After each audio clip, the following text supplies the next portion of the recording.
as he started to pick around the not very secure bolts from the edges, it became very clear that the council didn't spend too much time checking them regularly.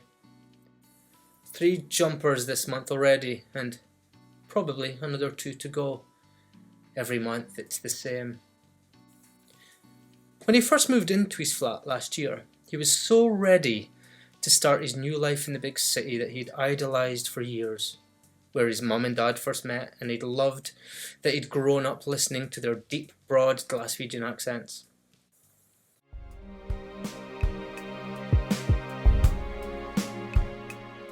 Welcome to Walks with Sam, the podcast by the same name from the published book with me, the author and your host, Gordy Campbell. Walks with Sam discusses the burning question, do you really understand mental illness?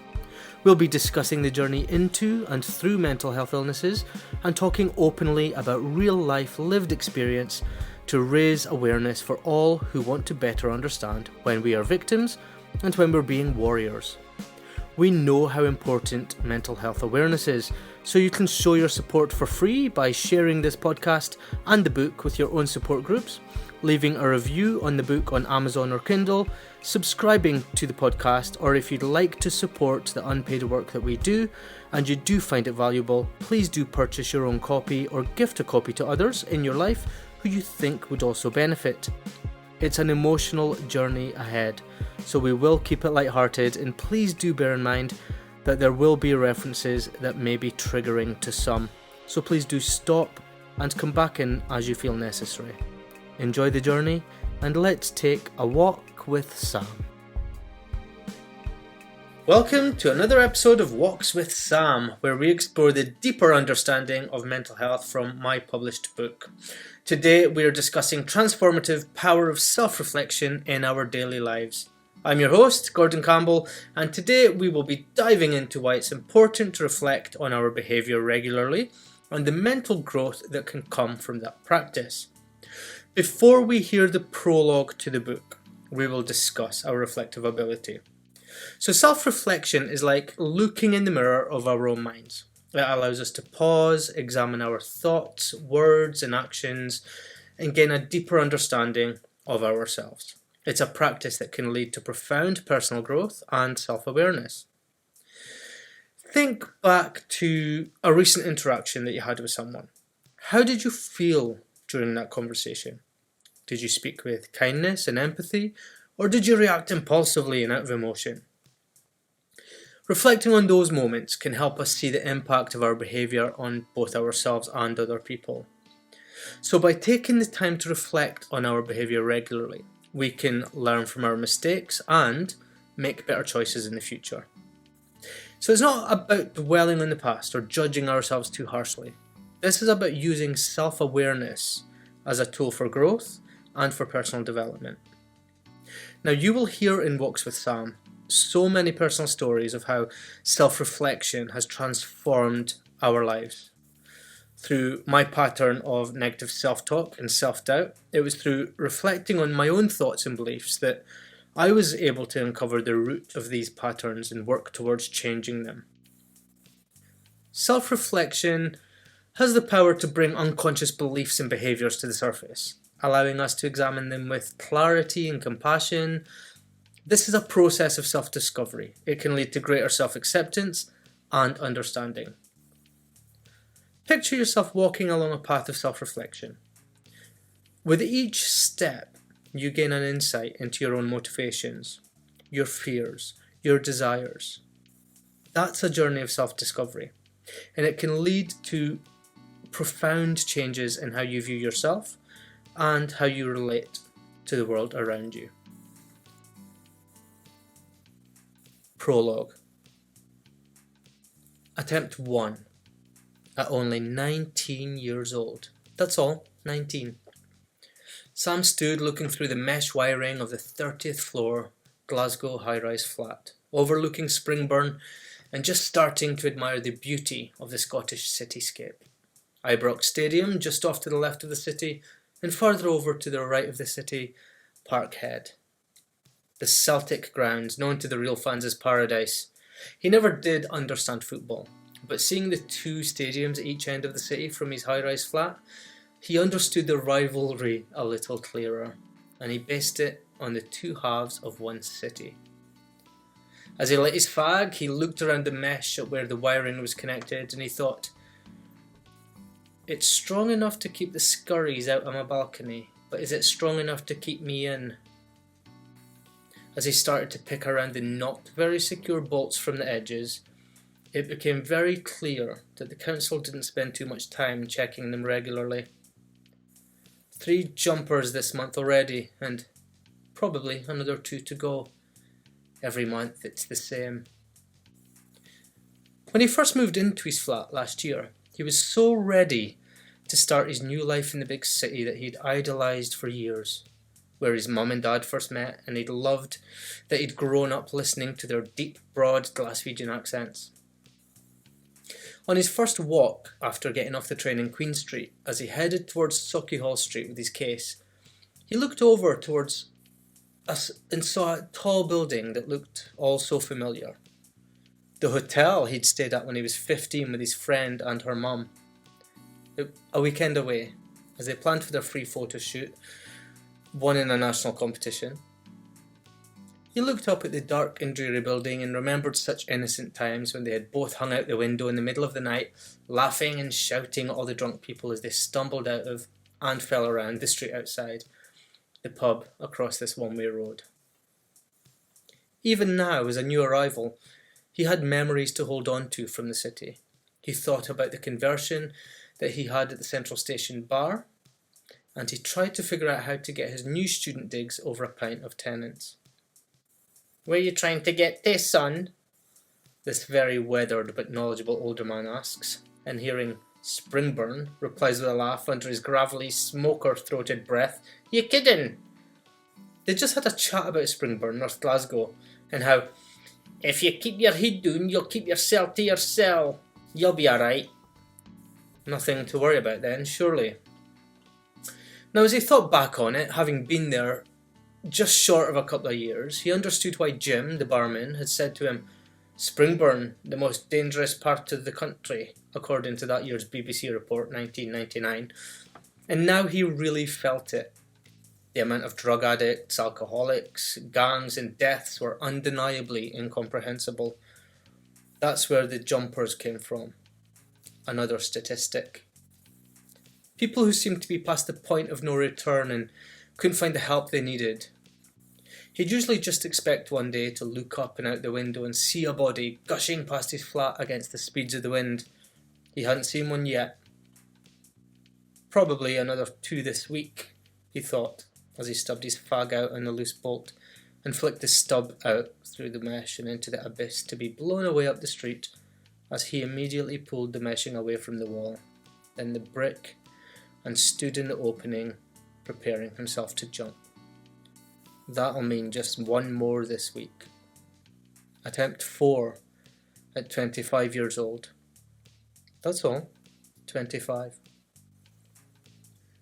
Another day as Sam fought to stay conscious through his drunken, mediocre, pointless life.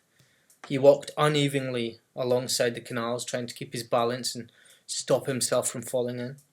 It was so dark during the early hours. He used the shimmer of the moon across the water in the canal to focus on his feet. No destination, he just started walking and didn't care at all where he would end up.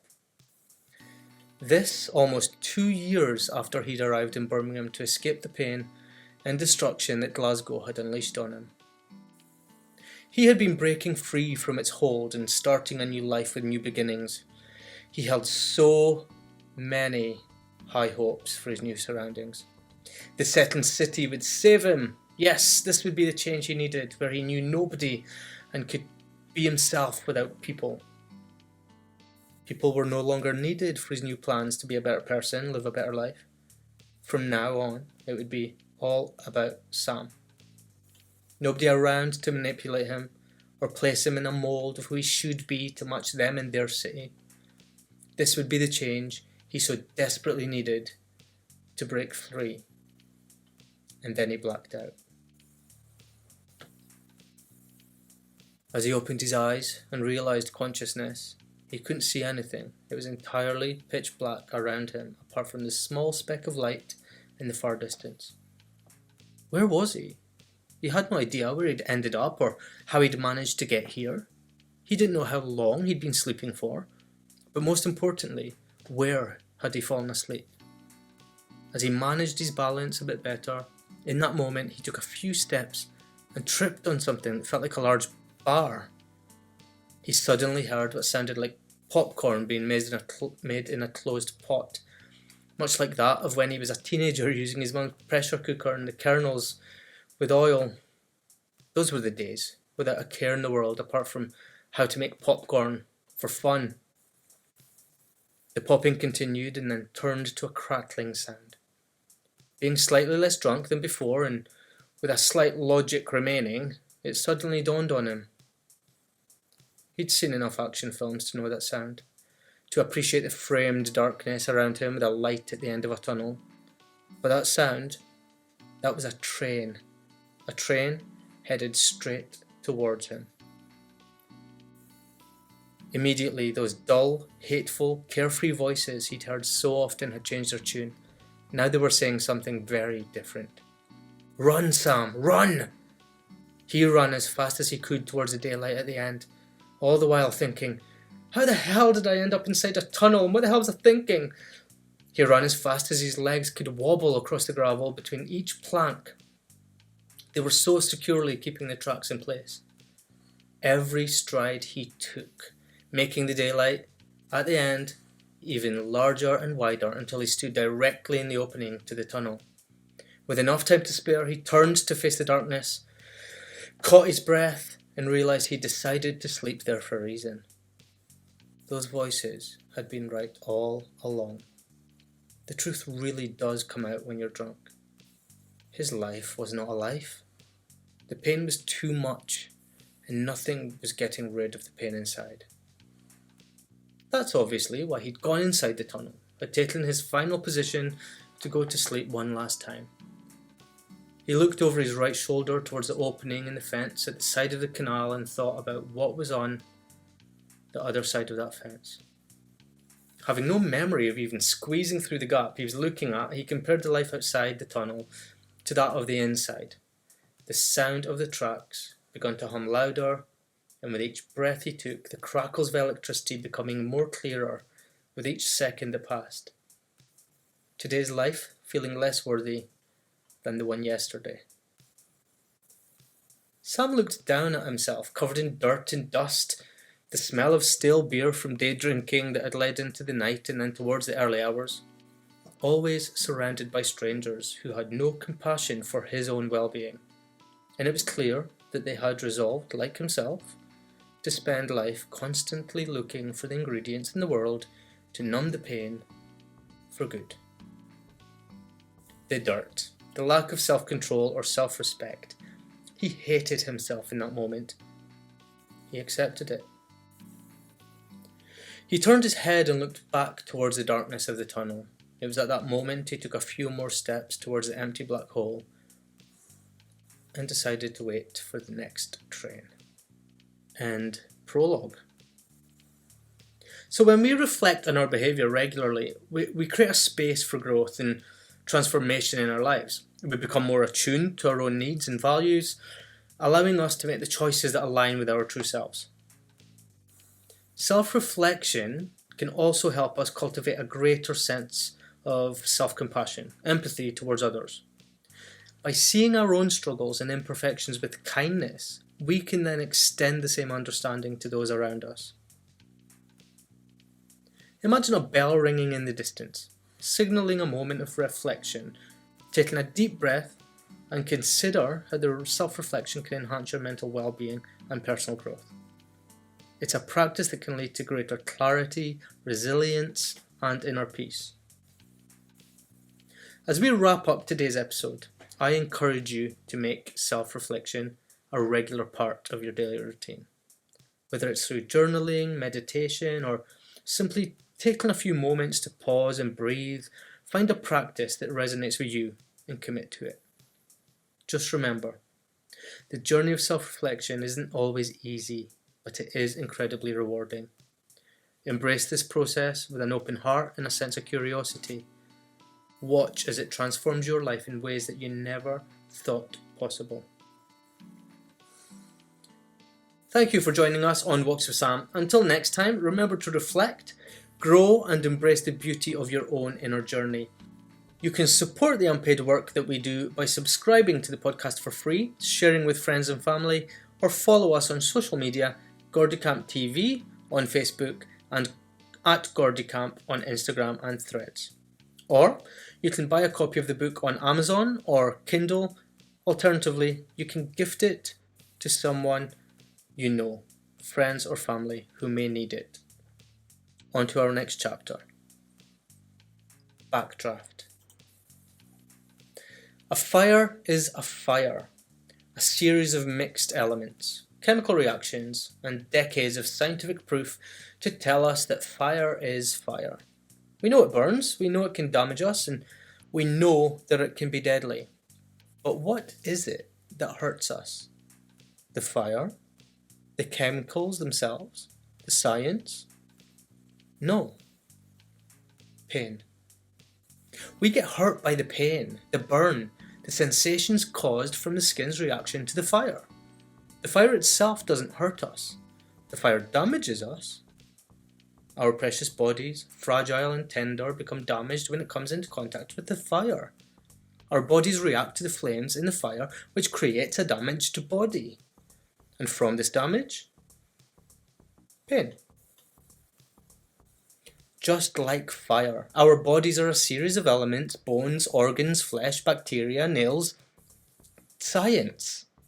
Like all living organisms, we are not one thing.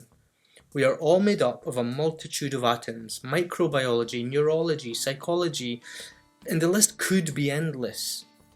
If we were to break it down, each and every part and point of the workings in each and every various body on our planet, male or female, not to mention the transitioning genders and the science of transitioning, you would no doubt close this book on page 3, 4, or 5. So you're probably wondering why we're currently thinking about fire, science, and gender.